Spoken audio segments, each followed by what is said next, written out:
our second Distinguished University Professor for this year, Frank Beier. In his nomination package, Frank was consistently celebrated for his collaborative spirit and his impeccable judgment.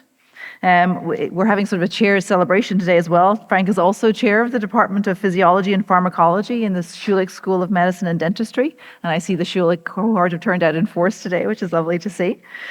He's also the Canada Research Chair in Musculoskeletal Research. Through a career marked by excellence in research, education, leadership, and service, Frank has established himself as an international leader in the field of skeletal physiology. A fellow of the Canadian Academy of Health Sciences, his research in the Beier Lab has played a pivotal role in advancing Western's transdisciplinary excellence in musculoskeletal health research and is shaping translational research in osteoporosis. In addition to his research excellence, Frank has demonstrated a commitment to training the next generation of scholars, having had a profound impact on the careers of countless trainees who cite his mentorship as key to their own success. So congratulations, Frank, and I'd like to invite you to come up to the front of the room to be recognized.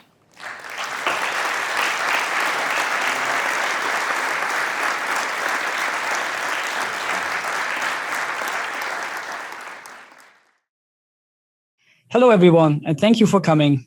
I want to start with 2 remarks. First, sorry for the recording. Cancer treatments have played havoc with my voice, and we wanted to make sure you can understand. Thanks to Patrick Barfoot and David Creases from the Schulich Educational Technology and Media Services team, and Drs. Amita Woods and Stefan Everlink for working the wonders of artificial intelligence to make this work. Second, a huge thank you for everyone helping with the Distinguished University Professorships nomination. Dr. Seamus Green for spearheading the nomination, all the letter writers, all my former and current lab members, all our collaborators, you all helped to get us here. Thanks also to my family for your patience and support and for being here. And happy birthday, Aaron. I have been working on bones and joints, in other words, our skeleton, for my entire career. It is a fascinating tissue, both from a biologist's point of view and from the perspective of a medical researcher. One of the most intriguing features of the skeleton is how remarkably conserved its basic building plan is throughout vertebrate evolution. Whether it is us humans or tiny mouse or huge dinosaur, the basic skeletal elements are the same. Sure, of course, the size and shape of individual bones have been adapted to fit specific needs, but with very few exceptions, the bones are the same in all these divergent species. One of the best examples are the bones of the forearm in humans, birds, and bats. All 3 have the same skeletal elements. The humerus closer to the body, and the radius and ulna, then the bones of the hands, for example, the carpals and metacarpals, and then the finger bones or phalanges. But the proportions are different based on the role of the forearm. Bats and birds are, of course, both flying, but bats are mammals and much closer related to humans than to birds, as you probably know. Thus, wings have evolved independently in bats and birds and use different mechanisms. As you can see here, bats make much more extensive use of lengthening of the very outermost structures, the metacarpals and phalanges, to create the ring, while birds spread that growth across most of the bones of the arms. This is just one of the many fascinating examples of how the skeleton evolves to meet the anatomical and physiological needs of the specific animal. So why do we have bones in the first place? Some of these roles are fairly obvious. First of all, bones are required for movement and locomotion. Together with our muscles, tendons, and ligaments, they allow us to move in a mostly coordinated fashion, be it to move, to walk, or run to specific locations, or away from predators, to feed ourselves, and for a myriad of other functions. Similarly, they support the function of other organs, as for example, the rib cage to support breathing by the lungs. Along the same lines, bones provide physical protection for many of our essential organs, such as, again, the rib cage for our lungs and heart, and the skull bones for our brain. However, some of the other functions of our skeleton are less obvious. Bones are a major regulator of the levels of several key ions, in particular phosphate and calcium. These are the main ingredients of the bone inorganic matrix, but also essential to virtually all other processes in the body. Bones also holds the bone marrow, the main site in the body for blood formation and the maturation of many of our immune cells. Bone controls these processes and provides an appropriate environment for them to occur. Another role of bones that has only been discovered in recent decades is that as an endocrine organ, a source of hormones that control the function of other organs and in particular energy metabolism in the body. This should not be too surprising since the skeleton is our second largest organ after the skin and requires a lot of energy. These needs, therefore, have to be integrated with the remainder of the body. Finally, there are some very specific roles of some bones in our body. Most notably, we have 3 little bones in our middle ear that are essential for the hearing process, transducing sound waves from the outer ear to the sensory cells deeper in the brain. With all these essential roles, it is only logical that disruption of the normal development of function of the skeleton leads to diseases. There are literally hundreds of skeletal diseases, ranging from severe but rare symptoms to extremely common and impactful diseases. On one end of the spectrum, you have diseases, many of them genetic, of skeletal development, where bones don't form or grow properly either before or after birth. 2 serious examples are shown here. In campomylic dysplasia, bone growth is delayed, leading to skeletal deformations, as you can see in the severe bowing of the bones in the legs of the patient in the X-ray. This can lead to subsequent malfunction of other organs, such as the lungs, and be fatal. The second example is called fibrodysplasia ossificans progressiva and demonstrates the opposite phenomenon. They are bones themselves that are pretty normal, but other tissue, such as muscles, slowly turn into bone tissue after birth. As you can see in this poor patient, the entire back slowly turns into bone, ultimately leading to an inability to breathe again. Unfortunately, both of these diseases and many related genetic diseases of the skeleton are fatal. Luckily, most are very rare and often only affecting a few dozen to hundreds of patients worldwide. But since there are hundreds of such diseases, their combined impact is significant. Most of them do not have any cures, and there's great need for more research. On the other end of the spectrum, some skeletal diseases are amongst our most common chronic diseases. The 3 big ones in this context are arthritis, and particularly osteoarthritis, about which we will hear more shortly, osteoporosis, which is characterized by increased risk for bone fractures, and back pain, which is commonly caused by degeneration of the intervertebral discs in our spinal skeleton. What is common to these diseases is that treatment options are often very limited, that patients might suffer from them for decades, amplifying the impact. Thus, for us, it is no surprise that skeletal diseases are amongst the most expensive disease in Canada from an economic and healthcare system perspective. All that is usually a surprise for people not familiar with these skeletal diseases. In this comprehensive study from the Public Health Agency of Canada from 2000, skeletal diseases are actually the most expensive group of diseases, ahead of heart disease, cancer, and diabetes. In particular, indirect costs, for example, loss of productivity and employment, are very high for this group of diseases. Let us now turn our attention to osteoarthritis, or OA in short, which my lab has focused on for the last 15 or 20 years. What is OA? Well, OA is basically a disease of joint failure, characterized by serious pain and increasing loss of mobility. It can happen in one joint, most often in knees, hips, and hands, on multiple joints within the same patient. The severe pain of OA can have very impactful effects on your everyday life, including the inability to hold a job or to leave your home, or to even perform simpler tasks like opening jars. OA is not just getting a bit rusty as you age. It has profound, life-altering consequences. OA is extremely common, affecting around 500 million people globally right now, including over 4 million Canadians. And both numbers keep rising rapidly.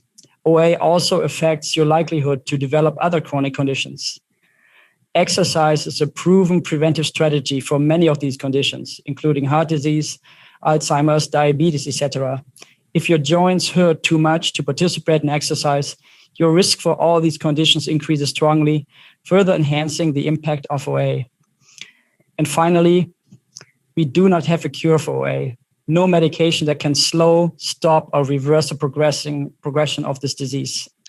All of these factors contribute to make OA one of the major contributors to a disability across the globe. So why is there so little we can do about OA? To a large part, this is because we don't know enough about the disease and need to learn a lot more. The reason for this are plentiful, but these three factors are important. First, OA is often a very slowly progressing disease, sometimes taking decades to develop, with very little symptoms in the early stages. It starts with molecular and cellular changes, leading to subtle structural changes at joints that cannot be detected by standard X-rays. Only when these changes progress so far that they can be seen in an X-ray is when OA often gets diagnosed, but it might be too late to do much at that point. We need to identify the disease earlier, where any intervention has a better chance for success. To understand the molecular changes that can be targeted by medications, we need access to biological samples from diseased joints, as well as healthy controls for biochemical and molecular analysis. This is extremely challenging for joint tissues for human patients. And third, we now know that OA is a very heterogeneous disease. OA in your 30s as a result of a sports injury 10 years earlier is slightly very different, at least from a molecular perspective, than OA in an obese person in their 70s. In the past, we have not paid attention to these differences. By throwing all OA patients in one bucket, we might have missed important findings.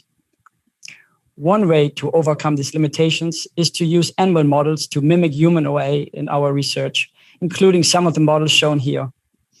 My lab, however, uses a different model, namely mice, for the majority of our research. The reason for that is the mouse offers a very unique advantage in biomedical research, allowing us to manipulate their genetic makeup with very high precision. We cannot really do this in any other OA model. Thus, we can, in theory, take away or modify any of the tens of thousands of genes in the genome, which is very similar to the human genome, and then see how this modification affects development of the various forms of OA, which in turn tells us if this gene is a potential target for treatments. Before I show a few actual data, let's have a look at the anatomy of a joint. In this case, a much simplified diagram of the knee joint. The femur is on top and the tibia on the bottom. In purple bluish, you see the joint cartilage, which is intact and smooth of the healthy joint, but shows clear damage in the OA joint. Other changes in the OA joint include thickening of the bone and underlying cartilage, thickening inflammation of the synovium in the joint capsule, and the formation of osteophytes or bone spurs. Importantly, all of these structures and additional ones, such as meniscus, ligaments, and muscles, are required for the function of the healthy joint. The joint is an integrated organ requiring all of its parts. On your right, you see an actual tissue slice or section from a knee joint. Again, the femur is on top and the tibia on the bottom. Cartilage is stained in red here, and the underlying bone in greenish blue. Again, the healthy joint is characterized by a smooth cartilage surface and nice red staining. In contrast, there's clear structural damage to parts of the cartilage in the OA joint, while other parts lost that nice red staining, one of the molecular changes in OA referred to before. Let's try to keep these characteristics in mind. So let's look at one example. In collaboration with the Beier and Beier labs here at Western, we have identified the gene for pannexin 3 as potentially involved in OA disease progression. Details of what this gene does not matter today. Sorry, Sylvia. So we used the before mentioned genome manipulation techniques to remove this gene from the mouse genome and examine the consequences on OA, while leaving all other genes the same. In this first experiment, we used a surgery called DMM to mimic joint injury, the common risk factor for OA. In normal mice shown here, this DMM surgery results in clear damage and thinning of the red stained cartilage compared to our control mice, as well as the formation of these osteophytes here. In contrast, if we do the exact same surgery in our mutant mice that lack the pannexin 3 gene, we do not see the same kind of damage, and the cartilage looks very healthy indeed. This tells us that just removing this one gene from the genome protects from this type of injury-induced OA. Could inhibition of pannexin 3 by a drug instead of genetic removal be a treatment for OA? So next we turn to a different model of OA, which is simply aging mice, since aging is the largest risk factor for OA in humans. We age mice to 2 years, which is close to the end of their lifespan. Here we experience a great surprise. The same mutant mice, lacking pernexin 3, that were so protected our previous injury-induced OA model, now showed much more severe and accelerated OA.